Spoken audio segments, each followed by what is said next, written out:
क्या आपको पता है भारतीय शादी में इस पेड़ के डाली को मंडप में क्यों सजाया जाता है? क्या आपको पता है मंदिरों में घंटी क्यों बजाई जाती है? फैक्ट नंबर 1, शेर की जगह बाघ को राष्ट्रीय पशु क्यों घोषित किया गया? साल 1969 में शेर को राष्ट्रीय पशु घोषित किया गया था।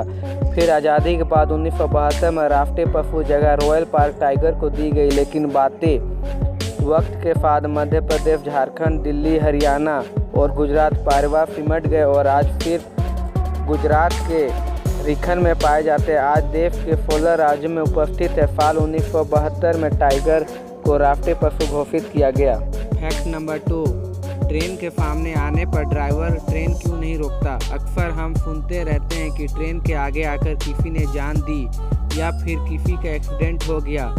दिमाग में ये बात आती होगी कि ट्रेन के ड्राइवर को रोककर उनकी जान बचा सकता है।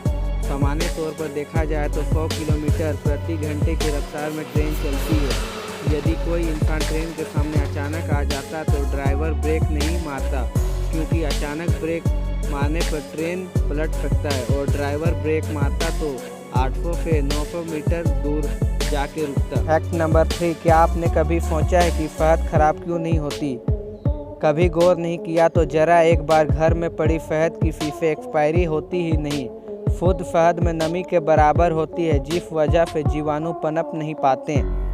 शहद में लंबे समय तक खराब नहीं होता। मधुमक्खियों फलों से मधु एकत्रित करके शहद बनाते हैं। फैक्ट नंबर 4, क्या आपने कभी सोचा है सूरजमुखी का फेस हमेशा सूर्य की तरफ क्यों होता है? वैज्ञानिक बताते हैं कि सूरजमुखी के फल सूर्य के दिशा में होने के पीछे वजह हेमिलोट्रोपिन है। इस प्रक्रिया की वजह से सूरजमुखी के फल सूर्य के दिशा में घूमते हैं और सूर्य के दिशा के साथ साथ वक्त इनके फूलों की दिशा पश्चिम में होती है। रात में दिशा बदलकर फिर पूर्व की तरफ घूमती है। इस रिसर्च के मुताबिक जिस तरह इंसानों के भीतर एक बायोलॉजिकल ब्लॉक होता है, उसी प्रकार सूरजमुखी के फलों में खास तरह की व्यवस्था होती है। फैक्ट नंबर 5, क्या आपने कभी रोड पर चलते हुए देखा है कि पक्षी तार पर बैठती है तो उसे करंट क्यों नहीं लगती? पक्षियाँ एक ही तार के ऊपर बैठती है, जिसकी वजह से सर्किट पूरा नहीं हो पाता। इसके कारण ही पक्षियों को करंट नहीं लगता। यदि आप किसी एक तार को पकड़ ले और खुद को हवा के अंदर रखें या ज़मीन से टच ना करें तो आपके शरीर में करंट पास नहीं होगा। चमगादड़ को करंट लगने के पीछे सिद्धांत है। यदि चमगादड़ तार पर बैठता हुआ है तो साथ ही उल्टे लटककर वे चमगादड़ के पंख लंबे हो जाते, इस कारण ही चमगादड़ को करंट लगता है। फैक्ट नंबर 6, सभी लोगों को पता है कि ताजमहल पूरे विश्व में फेमस है। आपके दिमाग में एक सवाल हमेशा आता होगा कि आखिर ताजमहल के ऊपर हवाई जहाज़ क्यों नहीं उड़ाया जाता है? ताजमहल के 7.4 किलोमीटर के अंतर्गत सभी प्रकार के हवाई जहाज़ के उड़ान पर रोक है। किसी भी देश का ऐसा क्षेत्र जहां हवाई जहाज़ को उड़ाने की अनुमति नहीं है, क्योंकि जो हमारे दुश्मन देश हवाई जहाज़ की मदद से कोई बॉम्ब ब्लास्ट ना कर दे, इस कारण से ही ताजमहल के ऊपर हवाई जहाज़ उड़ाने की अनुमति नहीं दी जाती है। फैक्ट नंबर 7, एक ऐसा देश जहां कोई इलेक्ट्रॉनिक यंत्र काम नहीं करता। आप लोगों को पता ही होगा कि आजकल के आधुनिक युग में अगर इलेक्ट्रॉनिक यंत्र नहीं होगा तो हमारे देश में बहुत अधिक बुरा प्रभाव पड़ेगा। मेक्सिको सिटी में एक जगह जिसे जोन ऑफ साइलेंस के नाम से जाने जाते हैं, इस जगह पर जाते ही दुनिया के तमाम इलेक्ट्रॉनिक उपकरण अपने आप बंद हो जाते हैं। पहली बार 1938 में एक उल्कापिंड गिरा था। दूसरा उल्कापिंड 1954 में इस जगह से टकराया था।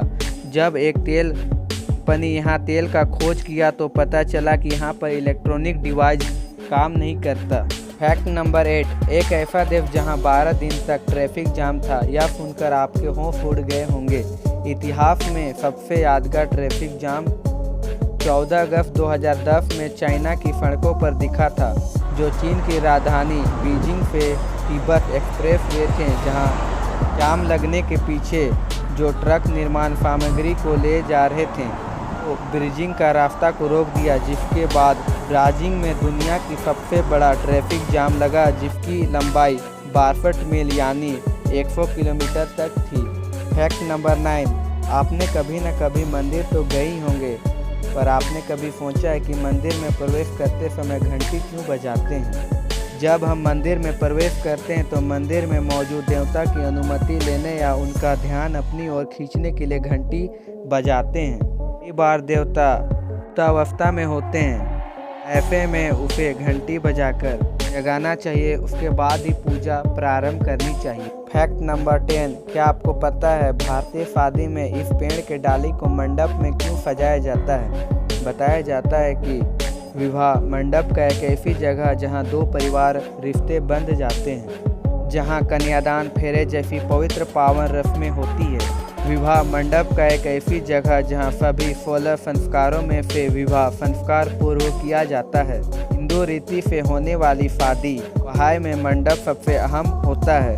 मंडप पर साक्षी होते हैं वे देवता जिनका आह्वान करके उन्हें बुलाया जाता है। तो आपको वीडियो का कौन सा पार्ट सबसे अच्छा लगा कमेंट में ज़रूर बताइएगा और इसी तरह वीडियो पाने के लिए चैनल को सब्सक्राइब कीजिए। तब तक के लिए बाय।